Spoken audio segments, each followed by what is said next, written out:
Bismillahirrahmanirrahim. Assalamualaikum warahmatullahi wabarakatuh. Selamat pagi anak-anakku semua kelas 3 MI Muhammadiyah Karanganyar.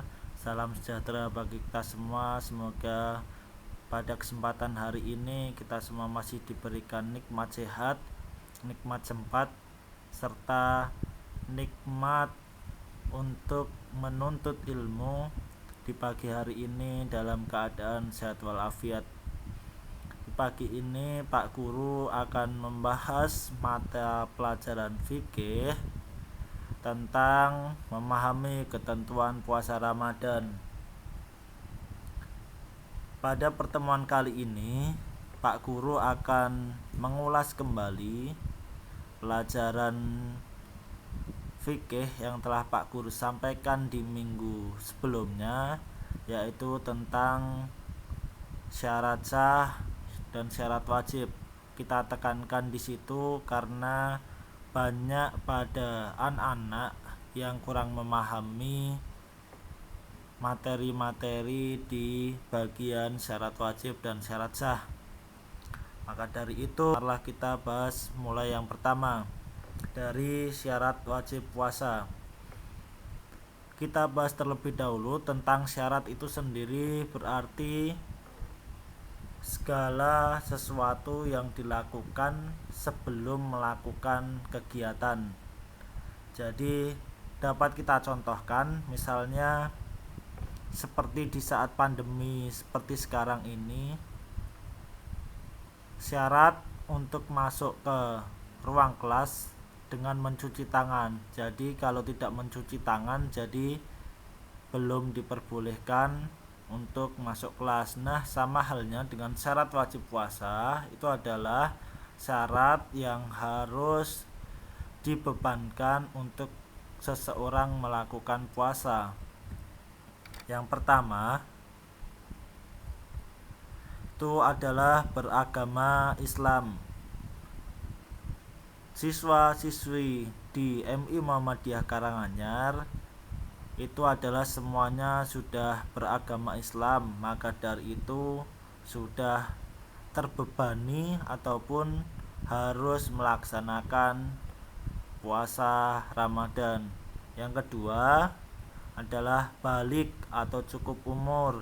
Ini biasanya ditandai oleh laki-laki dengan sudah melakukan khitan atau sunat, ataupun bagi perempuan sudah mengeluarkan darah haid atau nifas. Untuk yang ketiga itu berakal sehat atau bukan orang gila. Jadi kita semua siswa-siswi di MI Muhammadiyah ini adalah berakal sehat, maka juga terbebankan untuk melakukan puasa Ramadan. Yang keempat adalah kuat berpuasa. Nah, ini bagi orang yang sakit ataupun jasmani rohaninya tidak kuat untuk melakukan puasa, maka tidak dibebankan untuk melakukan puasa Ramadan. Untuk yang selanjutnya adalah orang yang tidak terkena wajib puasa. Yang pertama adalah orang yang bukan Islam. Tentu kita semua tahu bahwa orang-orang yang bukan beragama Islam itu tidak mendapatkan ataupun tidak bisa melakukan puasa Ramadan. Yang kedua, orang yang sakit jiwa. Orang yang gila, tidak bisa berpikir secara sehat, tidak bisa berpikir secara logika, itu tidak terkena wajib puasa. Yang ketiga adalah anak kecil atau orang tua yang sudah tidak kuat melakukan puasa. Nah, di sini anak kecil atau orang tua yang sudah tidak kuat melaksanakan puasa juga tidak mendapatkan beban melaksanakan puasa Ramadan. Akan tetapi bagi orang tua ataupun orang-orang yang tidak dapat melakukan puasa Ramadan pada bulan Ramadan, maka berhak menggantinya atau dengan membayar fidyah. Kemudian ibu hamil Ini sama halnya yang Pak Guru sampaikan tadi, apabila di kemudian hari tidak bisa menggantikan puasa Ramadan, maka wajib dengan membayar fidyah ataupun ganti. Yang kelima adalah orang yang sedang sakit. Kemudian di slide yang selanjutnya adalah membahas tentang syarat sahnya puasa. Itu dengan pengertian sahnya seseorang dalam melakukan puasa. Jadi ketika seseorang melakukan puasa Ramadan tanpa melakukan hal-hal yang ada di bawah ini, jadi puasanya tidak sah ataupun tidak dapat diterima. Yang pertama adalah Islam. Tentunya syarat sah yang pertama itu adalah Islam. Jadi agama Islam ataupun dilakukan seluruh umat Islam yang ada di dunia. Kemudian yang kedua adalah mumayyiz. Ini orang yang dapat membedakan hal yang baik dan hal yang buruk. Jadi anak-anak contohnya kelas 3 sudah dapat membedakan hal yang baik dan hal yang buruk, itu sudah merupakan ataupun sudah wajib ataupun juga sah melakukan puasa Ramadan. Yang ketiga adalah suci dari hadis atau nifas, itu bagi perempuan saja. Kemudian dilakukan pada waktu yang ditentukan. Ini tentunya pada bulan. Kemudian yang selanjutnya adalah rukun puasa, adalah sesuatu yang harus ada dalam puasa. Ini yang pertama adalah niat. Ini biasanya dilakukan pada malam hari. Kalau di daerah-daerah anak-anak mungkin biasanya dilakukan setelah sholat tarawih dan sholat witir. Kemudian yang kedua adalah menahan diri dari segala hal yang membatalkan puasa.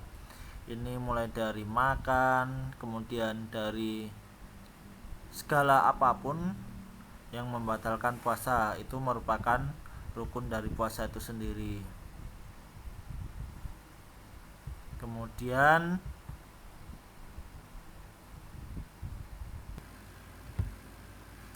Kemudian sunnah dalam berpuasa. Sunnah bisa dikatakan adalah segala sesuatu yang apabila dilakukan mendapatkan pahala, apabila tidak dilakukan pun tidak berdosa. Jadi alangkah baiknya sunnah-sunnah ini bisa anak-anak lakukan selama anak-anak melakukan puasa. Yang pertama adalah menyegerakan berbuka. Ini biasanya didahulukan dengan yang manis-manis, bisa berbuka dengan kurma terlebih dahulu ataupun berbuka dengan buah-buah yang rasanya manis. Kemudian yang kedua adalah mengakhirkan sahur. Gunanya mengakhirkan sahur ini adalah untuk seseorang berjaga-jaga agar dapat ataupun kuat melakukan puasa Ramadan seharian penuh. Makanya sunnah mengakhirkan sahur ini sangat dianjurkan. Kemudian yang ketiga adalah memperbanyak sedekah. Bulan Ramadan adalah bulan yang penuh ampunan, bulan dibukakannya pintu rizki dan lain sebagainya. Maka dari itu marilah kita berlomba-lomba untuk bersedekah kepada sesama. Kemudian yang keempat adalah membaca doa buka puasa. Kemudian yang kelima adalah memberi makan dan minum bagi orang yang berpuasa. Nah, ini biasanya ada sebuah kegiatan-kegiatan yang dilakukan oleh beberapa kelompok dengan membagi-bagi makan dan minum kepada orang-orang yang sedang musafir, orang-orang yang kekurangan, ataupun ini biasa dilakukan oleh ibu-ibu anak-anak yang ada di rumah dengan menyiapkan berbuka puasa bagi anak-anak dan keluarga. Ini sama halnya mendapatkan pahala melakukan puasa. Untuk slide selanjutnya adalah amalan-amalan yang memiliki pahala besar pada waktu puasa. Yang pertama adalah tadarus Al-Quran. Ini bisa diartikan sebagai mana kita membaca Al-Quran, kemudian mentadaburi Al-Quran, kemudian memahami segala isi kandungan dalam Al-Quran, kemudian dapat kita implementasikan atau dapat kita lakukan dalam kehidupan sehari-hari. Kemudian yang kedua adalah memperbanyak zikir dan doa. Ini biasanya dilakukan setelah sholat, kemudian dapat dilakukan segala waktu untuk mendekatkan diri kepada Allah Subhanahu wa taala.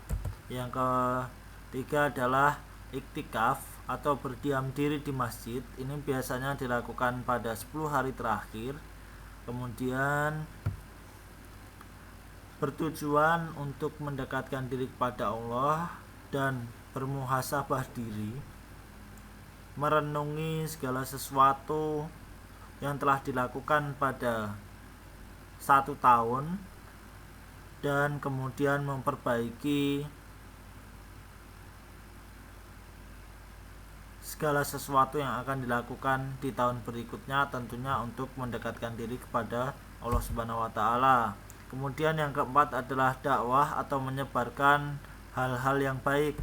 Kemudian yang kelima adalah umroh, melakukan suatu ibadah ke Mekah. Kemudian hal-hal yang membatalkan puasa itu yang pertama adalah makan dan minum dengan sengaja. Kemudian yang kedua adalah muntah dengan sengaja. Ini biasanya kalau anak-anak sedang mainan itu kemudiannya memasukkan tangan ke dalam mulut sehingga muntah dengan sengaja, itu adalah hal yang membatalkan puasa. Kemudian yang ketiga adalah keluar darah haid. Ini bagi perempuan, mungkin di pertengahan waktu menjalankan puasa seseorang perempuan itu kemudian keluar darah haid, kemudian akhirnya hal itu yang membatalkan puasa. Kemudian hilang akal atau gila. Kemudian yang keempat adalah murtad atau keluar dari agama Islam. Kemudian yang terakhir adalah berniat membatalkan puasa. Mungkin itu saja yang dapat Pak Guru sampaikan. Ketika ada yang kurang paham, anak-anak bisa membaca materi di buku fikih, materi tentang memahami ketentuan puasa Ramadan. Kemudian apabila masih kurang jelas pula, bisa berdiskusi dengan kedua orang tua kalian. Dan cukup sekian dari Pak Guru. Semoga apa yang Pak Guru sampaikan ini dapat menjadi ilmu bagi anak-anak semua, kemudian dapat dilakukan dalam menjalani ibadah puasa di tahun yang akan datang. Billahi fisabilil haq fastabiqul khairat. Wassalamualaikum warahmatullahi wabarakatuh.